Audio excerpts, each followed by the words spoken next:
أعوذ بالله من الشيطان الرجيم. بسم الله الرحمن الرحيم. لا يحب الله الجهر بالسوء من القول إلا من ظلم، وكان الله سميعا عليما. إن تبدوا خيرا أو تخفوه أو تعفوا عن سوء فإن الله كان عفوا قديرا.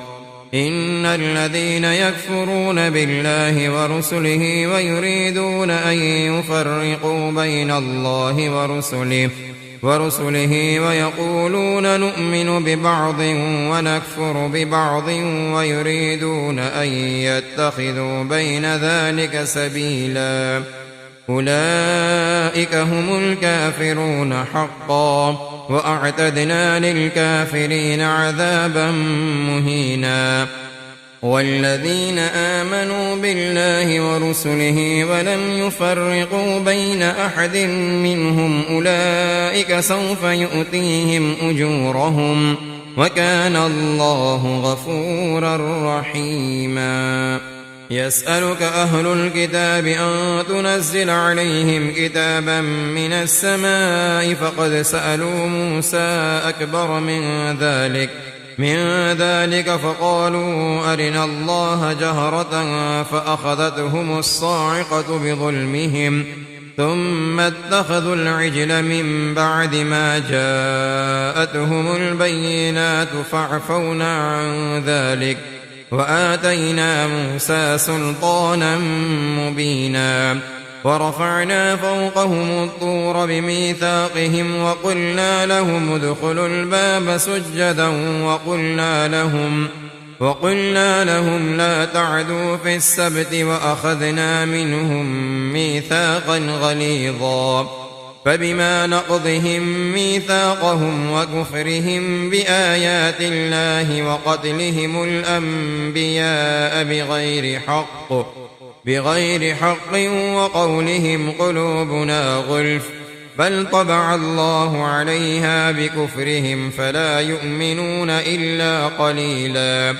وبكفرهم وقولهم على مريم بهتانا عظيما، وقولهم إنا قتلنا المسيح عيسى ابن مريم رسول الله وما قتلوه وما صلبوه ولكن شبه لهم، وإن الذين اختلفوا فيه لفي شك منه ما لهم به من علم إلا اتباع الظن، وما قتلوه يقينا، بل رفعه الله إليه وكان الله عزيزا حكيما. وإن من أهل الكتاب إلا ليؤمنن به قبل موته، ويوم القيامة يكون عليهم شهيدا. فبظلم من الذين هادوا حرمنا عليهم طيبات أحلت لهم وبصدهم عن سبيل الله كثيرا، وأخذهم الربا وقد نهوا عنه وأكلهم أموال الناس بالباطل، وأعتدنا للكافرين منهم عذابا أليما. لكن الراسخون في العلم منهم والمؤمنون يؤمنون بما أنزل إليك وما أنزل من قبلك والمقيمين الصلاة والمؤتون الزكاة والمؤمنون بالله واليوم الآخر، أولئك سنؤتيهم أجرا عظيما. إنا أوحينا إليك كما أوحينا إلى نوح والنبيين من بعده، وأوحينا إلى إبراهيم وإسماعيل وإسحاق ويعقوب والأسباط وعيسى وأيوب ويونس وهارون وسليمان، وآتينا داود زبورا. ورسلا قد قصصناهم عليك من قبل ورسلا لم نقصصهم عليك، وكلم الله موسى تكليما. رسلا مبشرين ومنذرين لئلا يكون للناس على الله حجة بعد الرسل، وكان الله عزيزا حكيما. لكن الله يشهد بما أنزل إليك أنزله بعلمه، والملائكة يشهدون، وكفى بالله شهيدا. إن الذين كفروا وصدوا عن سبيل الله قد ضلوا ضلالا بعيدا. إن الذين كفروا وظلموا لم يكن الله ليغفر لهم ولا ليهديهم طريقا إلا طريق جهنم خالدين فيها أبدا، وكان ذلك على الله يسيرا. يا أيها الناس قد جاءكم الرسول بالحق من ربكم فآمنوا خيرا لكم، وإن تكفروا فإن لله ما في السماوات والأرض، وكان الله عليما حكيما. يا أهل الكتاب لا تغلوا في دينكم ولا تقولوا على الله إلا الحق، إنما المسيح عيسى ابن مريم رسول الله وكلمته ألقاها إلى مريم وروح منه، فآمنوا بالله ورسله ولا تقولوا ثلاثة، انتهوا خيرا لكم، إنما الله إله واحد سبحانه أن يكون له ولد، له ما في السماوات وما في الأرض، وكفى بالله وكيلا. لن يستنكف المسيح أن يكون عبدا لله ولا الملائكة المقربون، ومن يستنكف عن عبادته ويستكبر فسيحشرهم إليه جميعا. فأما الذين آمنوا وعملوا الصالحات فيوفيهم أجورهم ويزيدهم من فضله، وأما الذين استنكفوا واستكبروا فيعذبهم عذابا أليما ولا يجدون لهم من دون الله وليا ولا نصيرا. يا أيها الناس قد جاءكم برهان من ربكم وأنزلنا إليكم نورا مبينا. فأما الذين آمنوا بالله واعتصموا به فسيدخلهم في رحمة منه وفضل ويهديهم إليه صراطا مستقيما. يستفتونك قل الله يفتيكم في الكلالة إن امرؤ هلك ليس له ولد وله أخت فلها نصف ما ترك وهو يرثها إن لم يكن لها ولد، فإن كانت اثنتين فلهما الثلثان مما ترك، وإن كانوا إخوة رجالا ونساء فللذكر مثل حظ الأنثيين. يبين الله لكم أن تضلوا، والله بكل شيء عليم. بسم الله الرحمن الرحيم. يا أيها الذين آمنوا أوفوا بالعقود، أحلت لكم بهيمة الأنعام إلا ما يتلى عليكم غير محل الصيد وأنتم حرم، إن الله يحكم ما يريد. يا أيها الذين آمنوا لا تحلوا شعائر الله ولا الشهر الحرام ولا الهدي ولا القلائد ولا آمين البيت الحرام يبتغون فضلا من ربهم ورضوانا، وإذا حللتم فاصطادوا، ولا يجرمنكم شنآن قوم أن صدوكم عن المسجد الحرام أن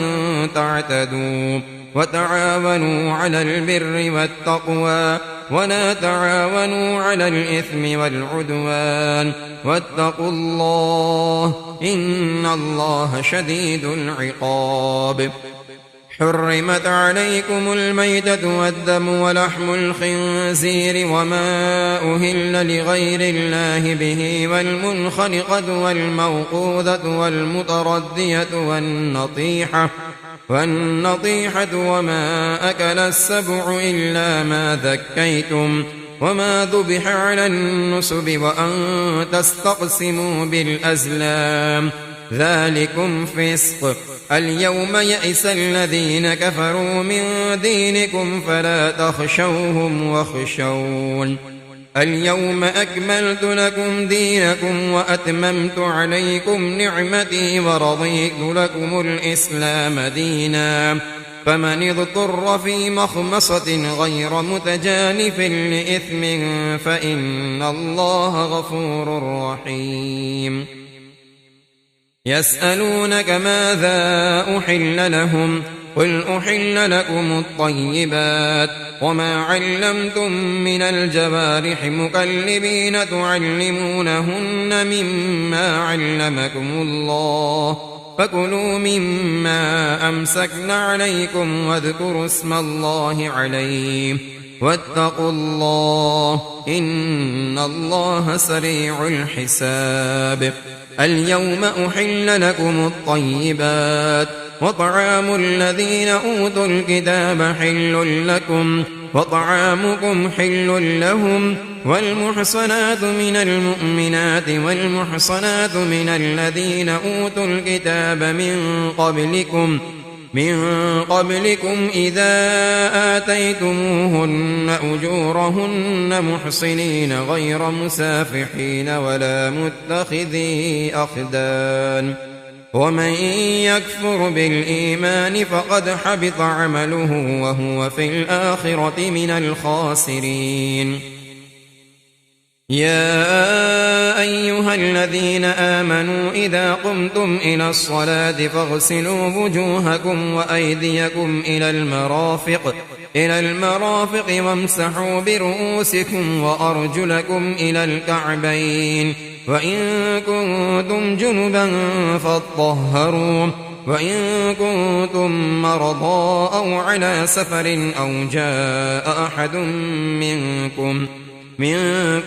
من الغائط أو لامستم النساء فلم تجدوا ماء فتيمموا صعيدا طيبا فامسحوا بوجوهكم وأيديكم منه ما يريد الله ليجعل عليكم من حرج ولكن يريد ليطهركم وليتم نعمته عليكم لعلكم تشكرون. واذكروا نعمة الله عليكم وميثاقه الذي واثقكم به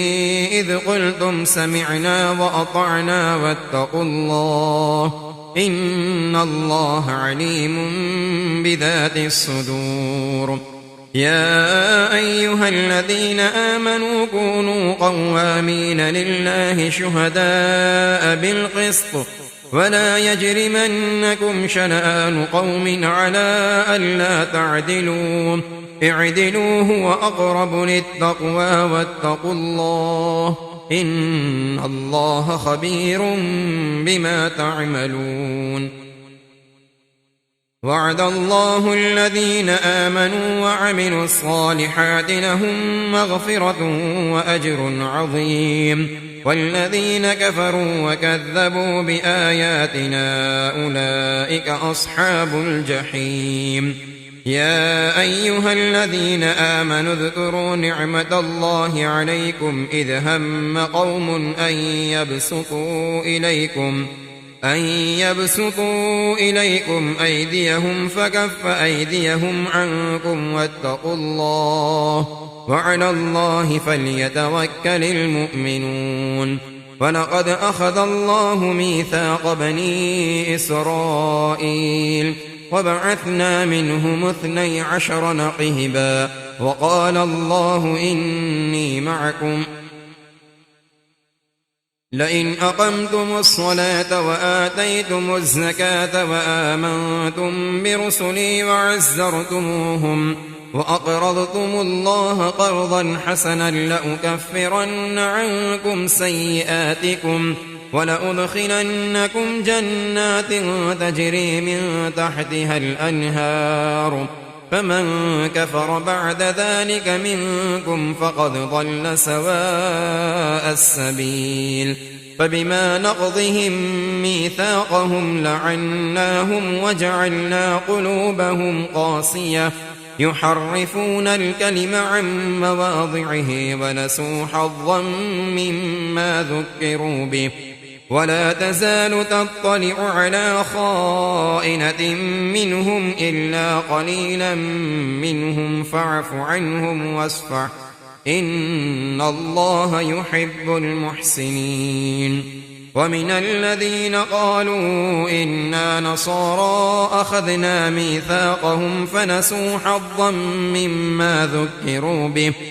فأغرينا بينهم العداوة والبغضاء إلى يوم القيامة وسوف ينبئهم الله بما كانوا يصنعون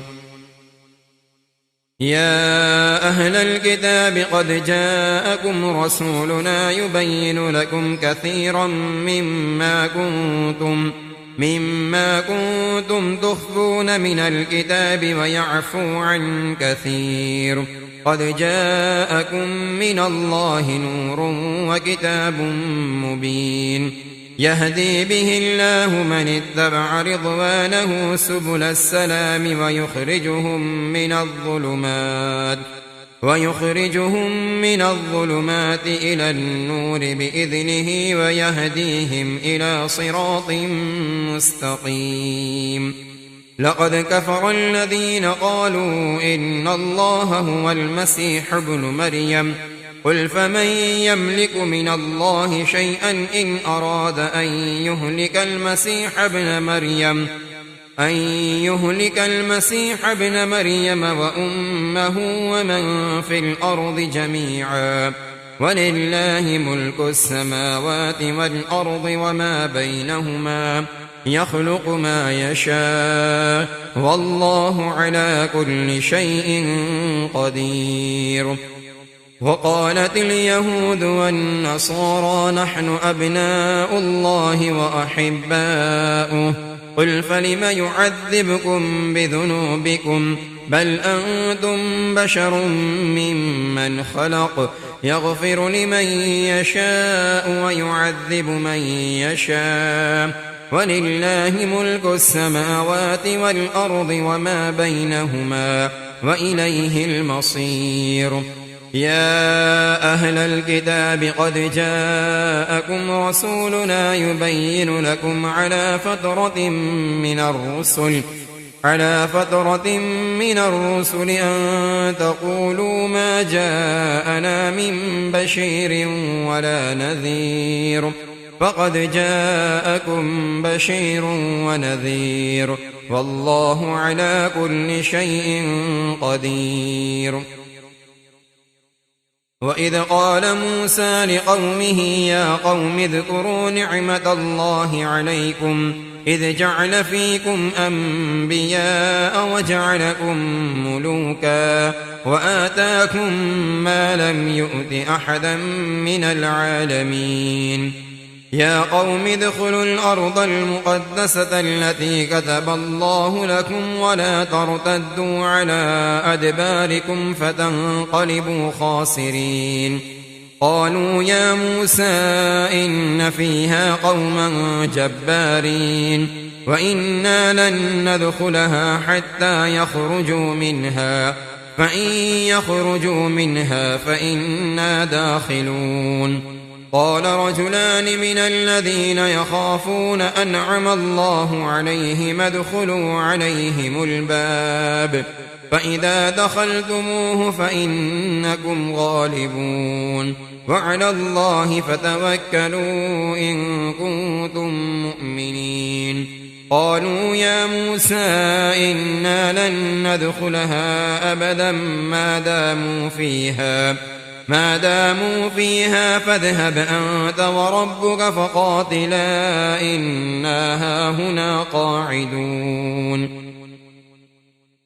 قال رب إني لا أملك إلا نفسي وأخي فافرق بيننا وبين القوم الفاسقين قال فإنها محرمة عليهم 40 سنة يتيهون في الأرض فلا تأس على القوم الفاسقين واتل عليهم نبأ ابني آدم بالحق إذ قربا قربانا فتقبل من أحدهما ولم يتقبل من الآخر قال لأقتلنك قال إنما يتقبل الله من المتقين لئن بسطت إلي يدك لتقتلني ما أنا بباسط يدي إليك لأقتلك إني أخاف الله رب العالمين إني أريد أن تبوء بإثمي وإثمك فتكون من أصحاب النار وذلك جزاء الظالمين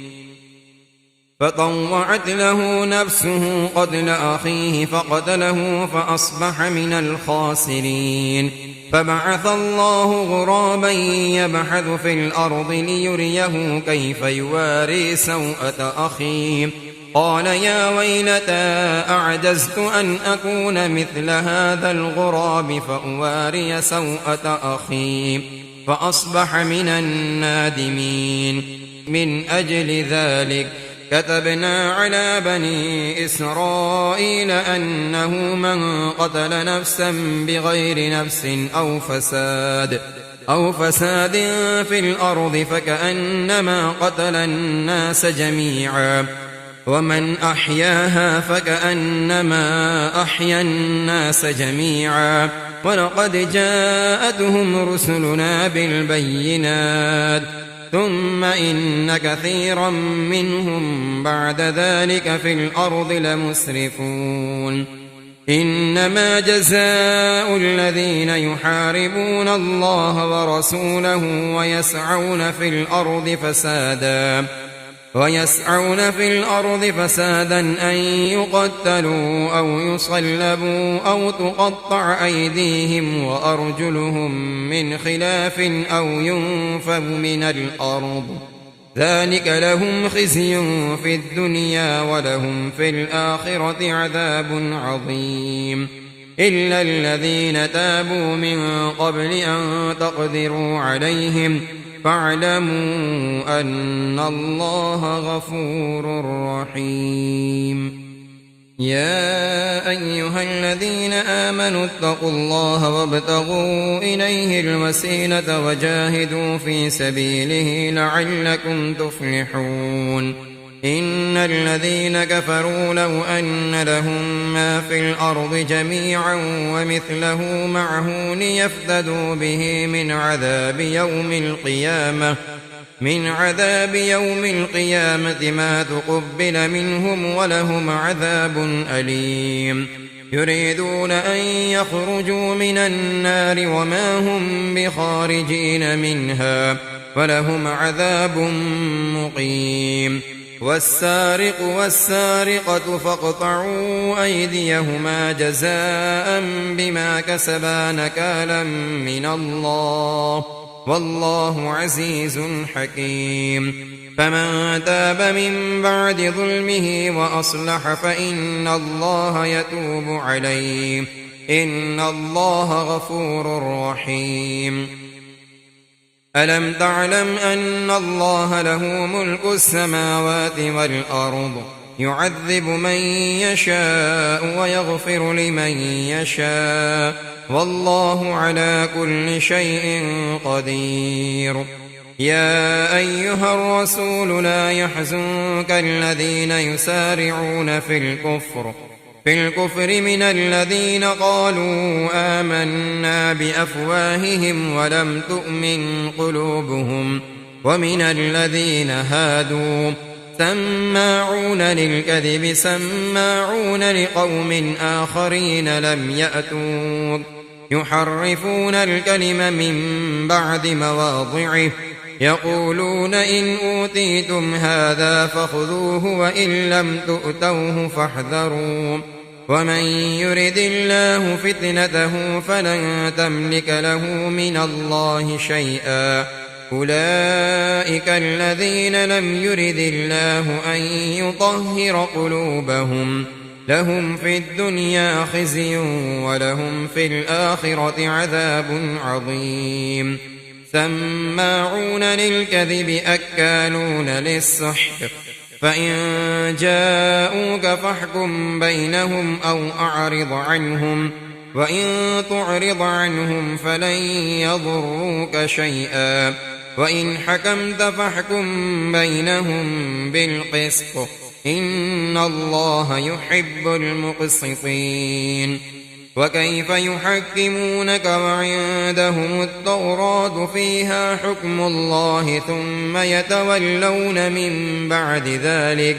وما أولئك بالمؤمنين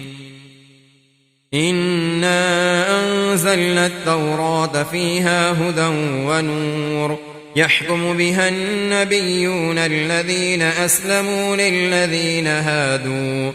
للذين هادوا والربانيون والأحبار بما استحفظوا من كتاب الله وكانوا عليه شهداء فلا تخشوا الناس واخشوني ولا تشتروا بآياتي ثمنا قليلا ومن لم يحكم بما أنزل الله فأولئك هم الكافرون وكتبنا عليهم فيها أن النفس بالنفس والعين بالعين والأنف بالأنف والأذن بالأذن والسن بالسن والجروح قصاص فمن تصدق به فهو كفارة له ومن لم يحكم بما أنزل الله فأولئك هم الظالمون وقفينا على آثارهم بعيسى ابن مريم مصدقا لما بين يديه من التوراة وآتيناه الإنجيل فيه هدى ونور ومصدقا لما بين يديه من التوراة وهدى وموعظة للمتقين وليحكم أهل الإنجيل بما أنزل الله فيه ومن لم يحكم بما أنزل الله فأولئك هم الفاسقون وأنزلنا إليك الكتاب بالحق مصدقا لما بين يديه من الكتاب ومهيمنا عليه فاحكم بينهم بما أنزل الله ولا تتبع أهواءهم عما جاءك من الحق لكل جعلنا منكم شرعة ومنهاجا ولو شاء الله لجعلكم أمة واحدة ولكن ليبلوكم فيما آتاكم فاستبقوا الخيرات إلى الله مرجعكم جميعا فينبئكم بما كنتم فيه تختلفون وأن احكم بينهم بما أنزل الله ولا تتبع أهواءهم واحذرهم أن يفتنوك عن بعض ما أنزل الله إليك فإن تولوا فاعلم أنما يريد الله أن يصيبهم ببعض ذنوبهم وإن كثيرا من الناس لفاسقون أفحكم الجاهلية يبغون ومن أحسن من الله حكما لقوم يوقنون يا أيها الذين آمنوا لا تتخذوا اليهود والنصارى أولياء بعضهم أولياء بعض ومن يتولهم منكم فإنه منهم إن الله لا يهدي القوم الظالمين فترى الذين في قلوبهم مرض يسارعون فيهم يقولون نخشى أن تصيبنا دائرة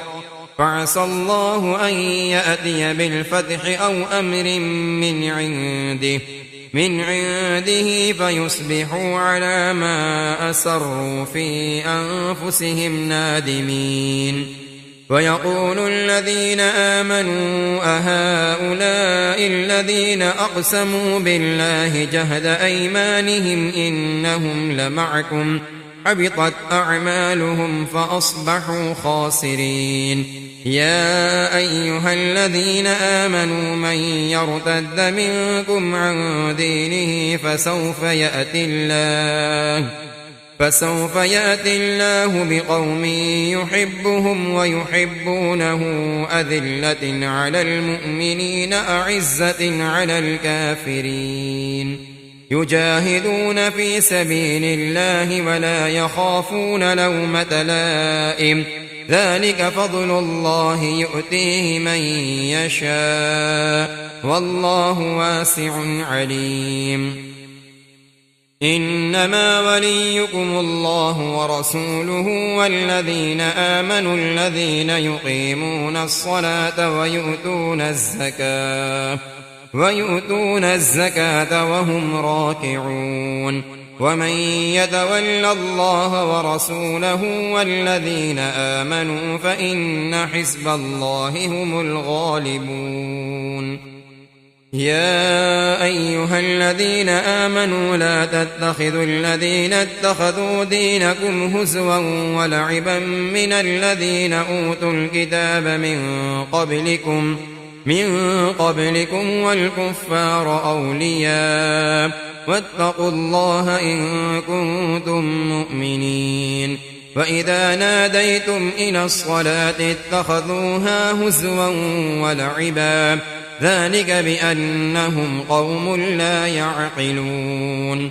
قل يا أهل الكتاب هل تنقمون منا إلا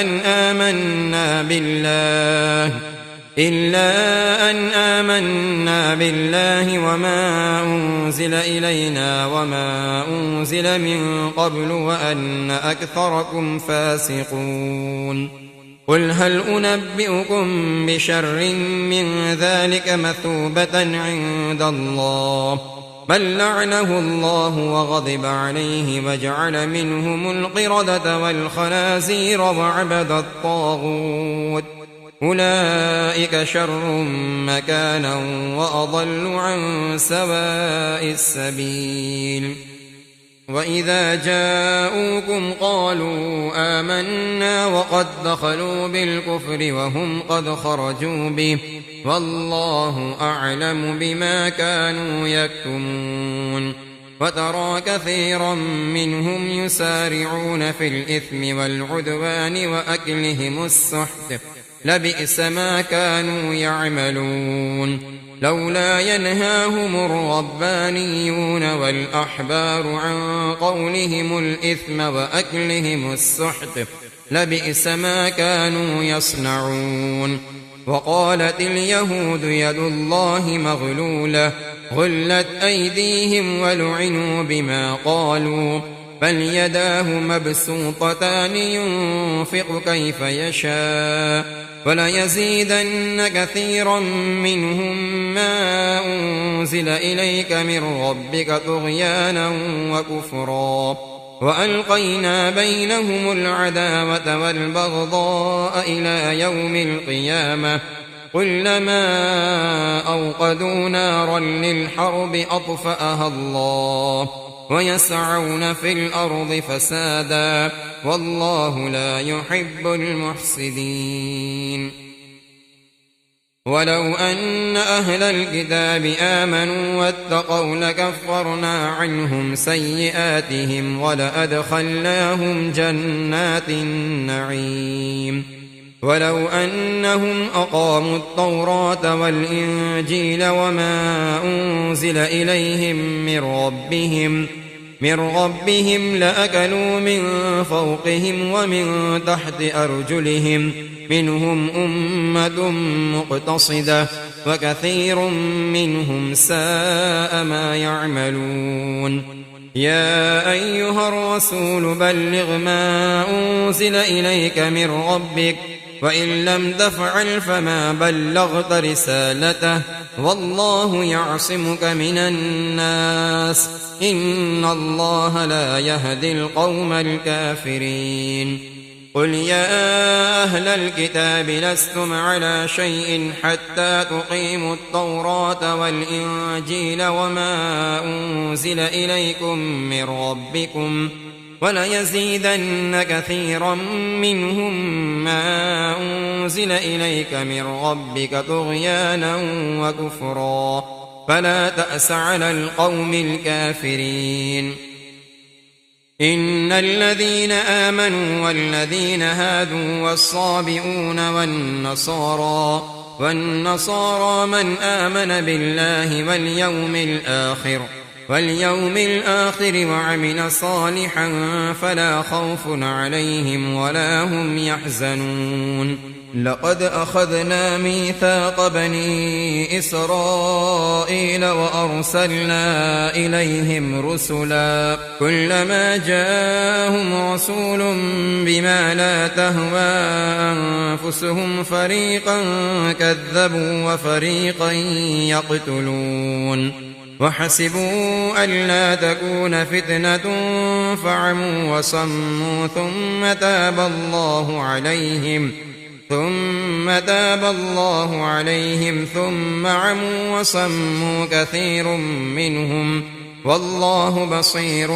بما يعملون لقد كفر الذين قالوا إن الله هو المسيح ابن مريم وقال المسيح يا بني إسرائيل اعبدوا الله ربي وربكم إنه من يشرك بالله فقد حرم الله عليه الجنة ومأواه النار وما للظالمين من أنصار لقد كفر الذين قالوا إن الله ثالث ثلاثة وما من إله إلا إله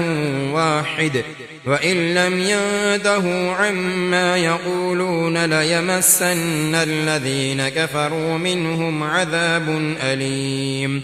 أفلا يتوبون إلى الله ويستغفرونه والله غفور رحيم ما المسيح ابن مريم إلا رسول قد خلت من قبله الرسل وأمه صديقة كانا يأكلان الطعام انظر كيف نبين لهم الآيات ثم انظر أنا يؤفكون